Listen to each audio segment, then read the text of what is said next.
Hello दोस्तों। Welcome to my channel mastermind by Chandan sir. चलिए आज हम देखते हैं 8 क्लास का चैप्टर 10। चैप्टर का नाम है धोनी। क्या है? धोनी। आज चलिए हम 10 दिन से वीडियो नहीं डाल रहे थे। आप वीडियो रेगुलर डालेंगे, आप लोग ध्यान से देखिएगा।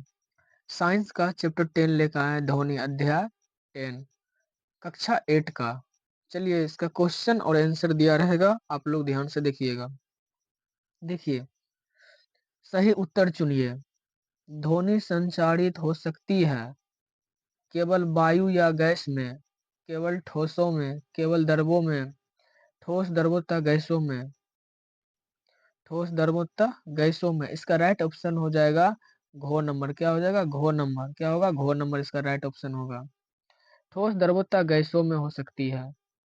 और ये मोस्ट इम्पोर्टेंट क्वेश्चन, आप लोग जो है कॉपी लेके बैठिए और पेन लेके बैठिए, टोटल क्वेश्चन आंसर करते जाइए। इस बार जो मार्च में एग्जाम होने वाली है 10 मार्च को, सब में क्वेश्चन आएगा और सब लोग अच्छा से बनाइएगा और लाइक कमेंट और शेयर जरूर कीजिएगा। चलिए 2 नंबर देखिए। शिक्षा वह शेरनी का दूध है, तुम जितना पियोगे उतना दहाड़ोगे। 2 नंबर क्वेश्चन देखिए क्या बोलता है। निम्न में से किस वाक्य ध्वनि की आकृति न्यूनतम होने की संभावना है? छोटी लड़की की, छोटे लड़के के, और पुरुष के, महिला की। इसका राइट ऑप्शन होगा गो नंबर। इसका क्या होगा राइट ऑप्शन? गो नंबर।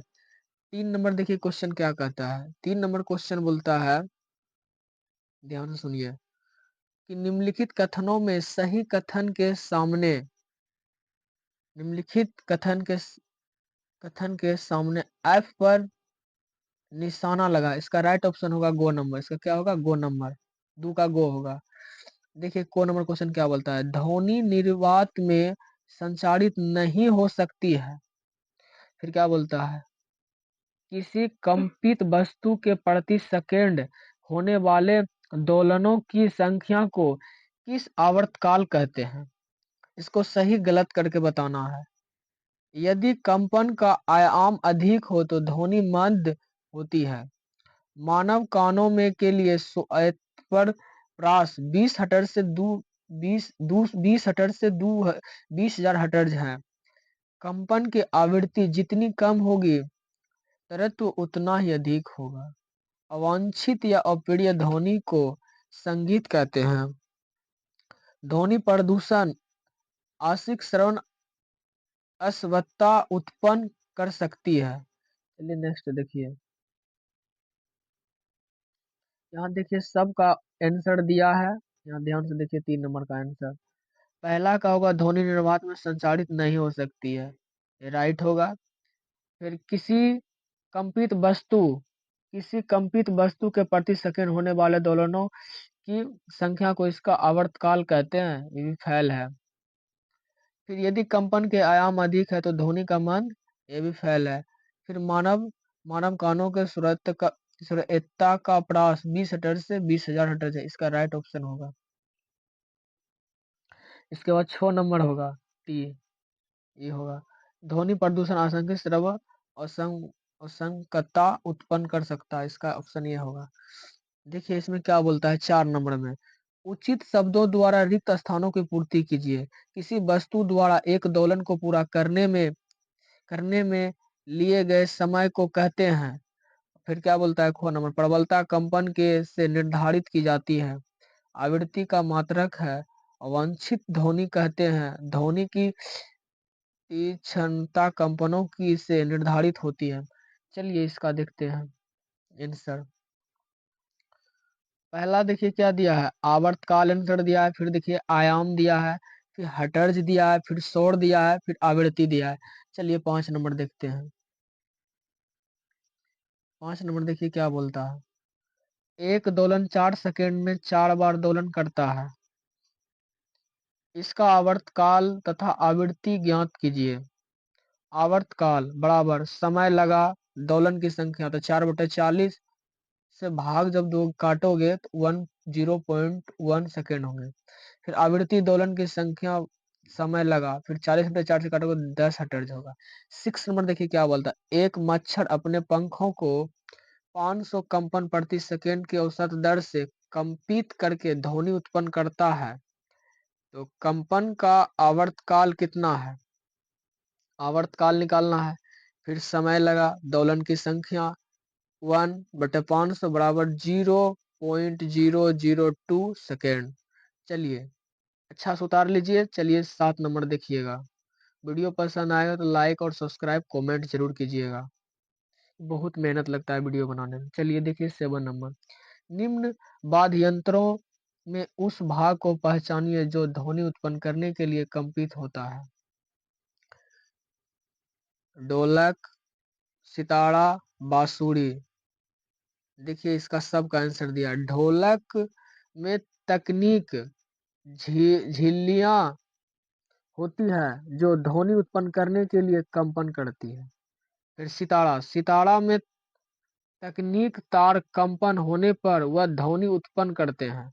बांसुरी, बांसुरी एक पवन संगीत वाद्य यंत्र है जो ध्वनि उत्पन्न करने के लिए वायु स्तंभ का उपयोग करता है। चलिए 8 नंबर का आंसर क्वेश्चन देखिएगा।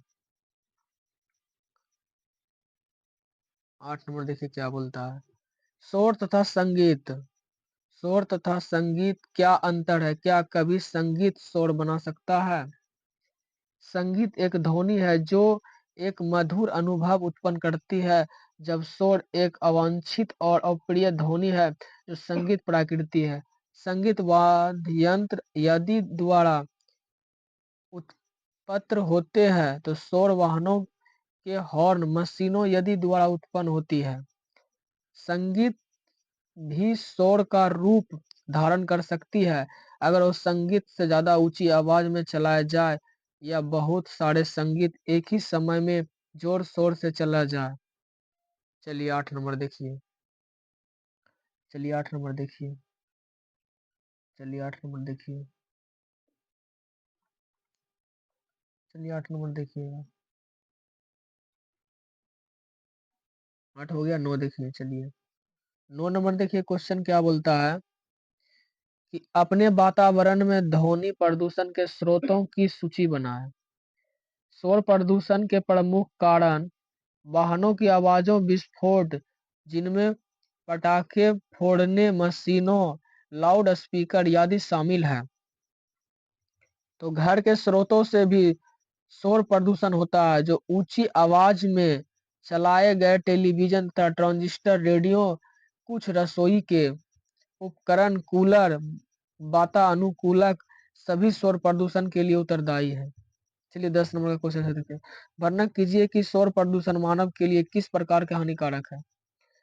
अनिद्रा, अति तनाव, उच्च रक्तचाप, चिंता तथा अन्य स्वास्थ्य संबंधी विकार शोर प्रदूषण से उत्पन्न हो सकते हैं। लगातार प्रबल ध्वनि के प्रभाव में रहने वाले व्यक्ति की सुनने की क्षमता अस्थायी अथवा अस्थायी रूप से कम हो जाते हैं। चलिए 11 नंबर देखिएगा। 11 देखिए क्या बोलता है। अपने माता पिता एक मकान खरीदना चाहते हैं। एक मकान सड़क के किनारे पर तथा दूसरा सड़क से 3 गली छोड़ कर देने का प्रस्ताव किया गया। आप अपने माता पिता को कौन सा मकान खरीदने का सुझाव देंगे? अपने उत्तर को व्याख्या करें। आंसर देखिए दिया है। सड़क के किनारे शोर प्रदूषण ज्यादा है, इसीलिए मैं एक ऐसे मकान का सुझाव दूंगा जो सड़क के किनारे से 3 गली दूर है, क्योंकि वहाँ प्रदूषण स्तर, वायु और शोर प्रदूषण दोनों कुछ हद तक कम होगा। 12 नंबर देखिए क्वेश्चन आंसर क्या बोलता है। 12 नंबर का क्वेश्चन आंसर बोलता है मानव वाक यंत्र को चित्र बनाया था, इसके कार्य अपने शब्दों को व्याख्या कीजिए। मानव में ध्वनि वाक यंत्र का कंठ द्वारा उत्पन्न होती है। वाक यंत्र का कंठ के आर पार 2 वक्र तंतु इस प्रकार तकनीक होते हैं कि उनके बीच में वायु के निकलने के लिए एक संकीर्ण झिरी बनी होती है। इसे फेफड़ों वायु में बलपूर्वक झिरी से बाहर निकलते हैं तो वक्र तंतु कंपित होते हैं, जिससे ध्वनि उत्पन्न होती है। वक्र तंतुओं से जुड़ी मांसपेशियों तंतु को तना हुआ या ढीला कर सकती है। जब वक्र तंतु तने हुए और पतले होते हैं तब वक्र की ध्वनि प्रकार या उसकी गुणवत्ता उस वक्र ध्वनि से भित्री होती है। चलिए 12 नंबर कंप्लीट हो गया। 13 नंबर देखिए क्या बोलता है। तो आकाश में तड़ित तथा मेघागर्जन की घटना एक समय पर तथा हम हमसे समान दूरी पर घटित होती है और हमें तड़ित पहले दिखाई देती है तथा मेघागर्जन बाद में सुनाई देता है। क्या आप इसकी व्याख्या कर सकते हैं? ध्वनि की गति 303 मीटर प्रति सेकंड होती है तथा प्रकाश की गति इकाई, दहाई, सैकड़ा, हजार, 10,000, लाख, 10 लाख, करोड़, 10 करोड़, 30,000 करोड़ मीटर प्रति सेकंड होती है। प्रकाश की ध्वनि की तुलना में बहुत तेजी से यात्रा करती है। यही कारण त्वरित पहले ही देखी जाती है, मेघा गर्जन के बाद सुनाई देती है। रात में ध्वनि बहुत अधिक दूर तक जाता है, दिन में बहुत कम तक जाता है, क्योंकि दिन में आदमी ज्यादा सब गलत गुलट करता है, इसीलिए कम दूर तक जाता है। रात में साउंड साथ ज्यादा दूर जाता है, शांति माहौल। और वीडियो पसंद आए तो नेक्स्ट चैप्टर फिर लेकर आएंगे। सब्सक्राइब, कमेंट, लाइक, शेयर जरूर कीजिएगा और एक दूसरे को जरूर बताइएगा। चलिए मिलते हैं नेक्स्ट वीडियो में। All of you.